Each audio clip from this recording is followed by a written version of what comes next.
Comic book movies have struck the perfect balance between adult and child-friendly, where they once struggled for years. I believe the first X-Men movie, released in 2000, initiated this trend. X-Men has always dealt heavily with the themes of discrimination and prejudice. These struggles set X-Men apart as more relatable to audiences.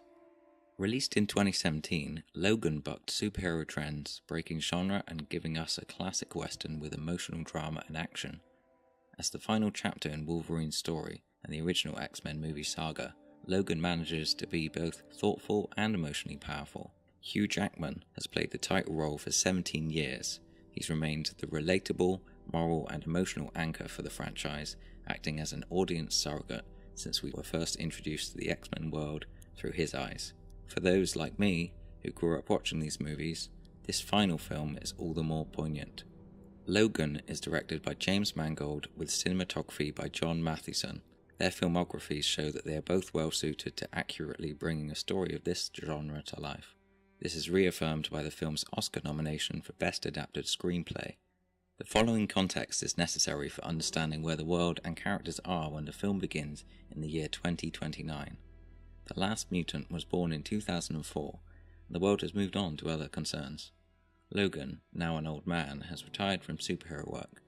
His healing abilities no longer function as fast or effectively as they once did. Consequently, his adamantium-coated skeleton is slowly poisoning him from the inside.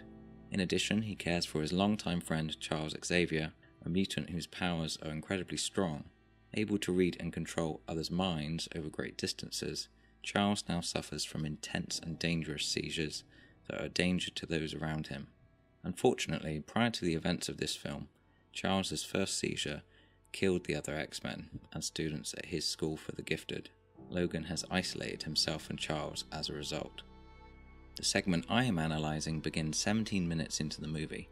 Logan has just returned from a rough night on the job driving as a chauffeur to raise money for Charles's medication, as well as a boat for Charles to live out his final days in peace, far away from those he could affect. Upon Logan's return, Charles doesn't recognise him and has an intense seizure that Logan stops by injecting him with a sedative. Logan, depressed, tired and reflective after a conversation about family with Charles, returns to his room to sleep. Logan was shot mostly with an Arri Alexa XT Plus using Panavision E-Series anamorphic prime lenses.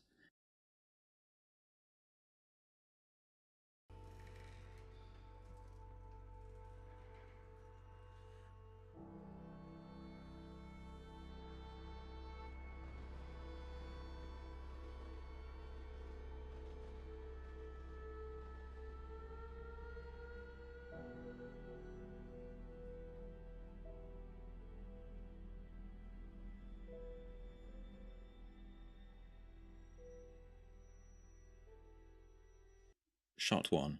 Duration 7 seconds. Camera. This close-up shot is tightly framed to focus on Logan's expression as he enters frame right and lays down on his pillow. The camera moves gently with him, mirroring his movement. This synchronization bonds us to Logan, as if we are lying down too, experiencing that same relief. His face, neck and injured hand fill the frame. With only his face in sharp focus, the narrower depth of field is used to isolate our attention to his sigh of relief that he is finally allowed to rest. This reflects Logan's mindset in the movie that he wants to die, as confirmed by Laura later in the film. As the shot draws to a close, the camera adjusts and tracks in for a tighter framing. The roaming movement that occurs is reminiscent of drifting off to sleep. Design. Logan's bed frame is pushed up against a wall of corrugated sheet metal. The paint is flaking off due to age, a good visual metaphor for Logan's adamantium poisoning. His pillow is dirty and he has a single small blanket which he lies on top of. Logan does not lead a life of comfort or luxury. His appearance supports this too.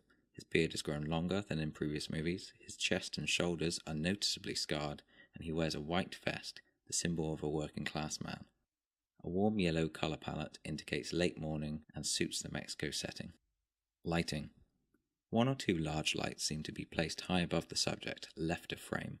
The light is soft, diffused with few specular highlights visible, giving a very natural interior. Light is mostly equal on the front and rear of the subject's head, which suggests the scene is being lit evenly through a curtained window, giving good motivation. Sound. The bed springs creak. Logan sighs. Everything in this place is worn out, and the music emphasizes how long each day feels for Logan, with a single elongated piano note and a harmonica breath. Shot 2. Duration 7 seconds. Camera. This static, wide, high-angle shot with a deep depth of field allows us to absorb all the details of this mise-en-scène littered location. It gives us a great idea of who Logan is at this point in his life and makes Logan look particularly powerless. Design. Logan's room is an industrial service area, an uncomfortable place to sleep. Logan's jacket lies on the floor, showing he doesn't take pride in his job. On his bedside table, Logan has a bottle of spirits, a newspaper, and cigars in an ashtray, indicating he still smokes. Logan also lays across his covers with one leg and arm hanging off the bed, showing exhaustion. Lighting. The soft, large light is now apparent through the curtained window as a primary light source, though a very soft fill light has been used to brighten shadows inside the room. To represent daylight passing outside, the exterior lights become much colder, increasing in intensity and casting harsh shadows across the room. Strong beams pierce through tears in the curtains as Logan is plunged into physical and metaphorical darkness. Logan has been plagued by nightmares since the end of the third movie, and the almost pure darkness in the right of the frame is representative of the darkness that consumes him. Sound. The music from the previous shot continues, but as time passes we can hear a train pass by.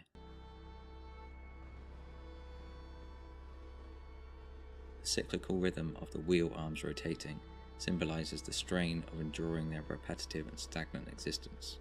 Shot 3. Duration 14 seconds. Camera. This wide shot from a low angle amplifies the size of the tank Charles resides in and exemplifies the isolation and emptiness that he feels inside. The camera dollies slowly towards its subject at a consistent rate over the duration of the shot, and it ends with a medium shot framing Charles close to the camera with the entirety of his possessions behind him. The shot utilizes a medium depth of field. This murkiness mirrors Charles' own lack of mental clarity, adding extra interest to this smooth shot. Due to the large distance covered, a rack focus will have been used to maintain sharp focus on Charles throughout. Design. Charles resides in a large rusting silo that is riddled with holes and has fallen onto its side. It is intended to dampen his telepathic abilities, isolating him from those he could harm. Charles's wheelchair, usually a sign of old age, is actually a reminder to the audience of his past when he taught the X-Men. The table of plants under a UV lamp implies that he still continues to care for living things despite his isolation. The radio set reinforces this interest in the world. Charles, unlike Logan, has not given up on life despite its challenges. Lighting. The brightest light in the scene illuminates the scenery behind Charles, a heavy focus of this shot that comes from a large tear in the ceiling. There's an absence of a fill light, which, if used, will be very soft. Charles is lit mostly with specular and reflected light. The blue hues are uncomforting and match the previous shot. These strong parallels imply we're witnessing these characters and their feelings at the same time. Sound. More soft piano keys are heard, which are melancholic in tone. The harmonica screeches into a sad whine. The volume decreases to focus on Charles. As we get closer, we see him muttering silent nothings to himself, potentially without realizing. This is seen often in dementia patients, and is an honest portrayal of reality that the average cinema goer would not expect in a superhero movie.